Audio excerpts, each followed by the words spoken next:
लालगंज और अतरौलिया आदि क्षेत्र में पढ़ी गई बकरीद की नमाज, इसके बाद अमन चैन की मांगी गई दुआ, बकरीद पर एक दूसरे को गले लगाकर दी गई बधाई। आज 17 जून 2024 को आजमगढ़ जिले के विभिन्न क्षेत्रों में ईद उल अजहा या बकरीद मनाई जा रही है। सवेरे नमाज अदा करने के बाद कुर्बानी पेश की जा रही है। देवगांव, लालगंज, बनारपुर, कटौली, बसई, इकबालपुर, सलाहरा, बैरीडी, दौना, जैतमनपुर आदि गांव में सुबह 6 बजे से 7 बजे के बीच ईद उल अजहा या बकरीद की नमाज अदा करके मुसलमानों ने अपने पैगम्बर हजरत इब्राहिम और हजरत इस्माइल की प्रस्तुत की गई कुर्बानी के पेश नजर सुन्नत आरम्भ कर दी है, जो 3 दिन तक अदा की जाएगी। इस मौके पर समूचे क्षेत्र में एसडीएम लालगंज एसएन त्रिपाठी, कोतवाल देवगांव विनय कुमार मिश्र, सीओ लालगंज आदि हमराहियों के साथ लगातार चक्रमण करते हुए देखे गए।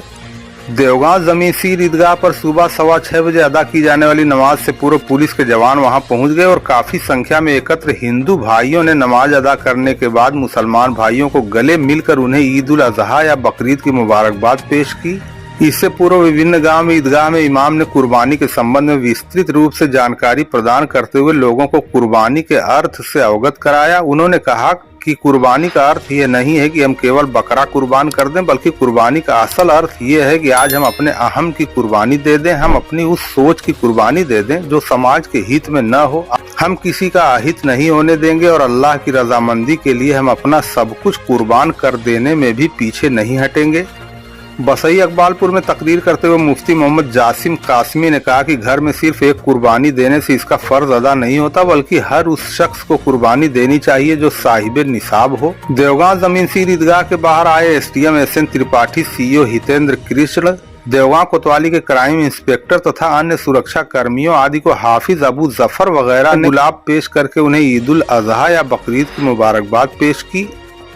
इसी क्रम में अतरौलिया नगर पंचायत में सोमवार को ईद उल अजहा का त्योहार शांतिपूर्ण ढंग से संपन्न हो गया। इस दौरान पुलिस प्रशासन पूरी तरह अलर्ट रहा। उप जिलाधिकारी बूढ़नपुर प्रेमचंद्र मौर्य और थाना अध्यक्ष वीरेंद्र कुमार सिंह द्वारा मस्जिदों और आसपास भ्रमण करके स्थिति का जायजा लिया गया। नमाज को लेकर सुरक्षा के पुख्ता इंतजाम किए गए थे। सुबह 7:30 बजे नगर पंचायत स्थित बड़ी जामा मस्जिद में ईद उल अजहा की नमाज अदा की गई। इसके बाद उसके बगल में स्थित छोटी मस्जिद में भी नमाज अदा हुई। इसी के साथ क्षेत्र की अन्य छोटी बड़ी मस्जिद में भी ईद उल अजहा की नमाज अदा की गई।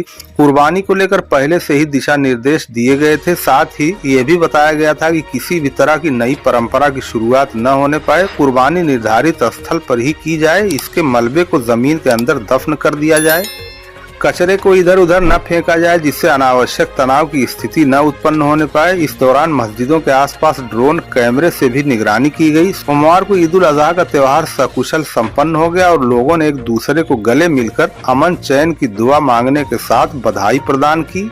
प्रशासन ने कहा कि अफवाह फैलाने वालों को किसी भी रूप से बख्शा नहीं जाएगा और उन पर सख्त कार्रवाई की जाएगी। उन्होंने कहा किसी प्रकार की अफवाह न फैलाएं और सभी लोग अमन और शांति के साथ ईद उल अजहा का त्योहार मनाएं। दोस्तों, अगर आप हमारे चैनल पर नए हैं तो इसे सब्सक्राइब जरूर करें, लाइक और शेयर करना न भूलें।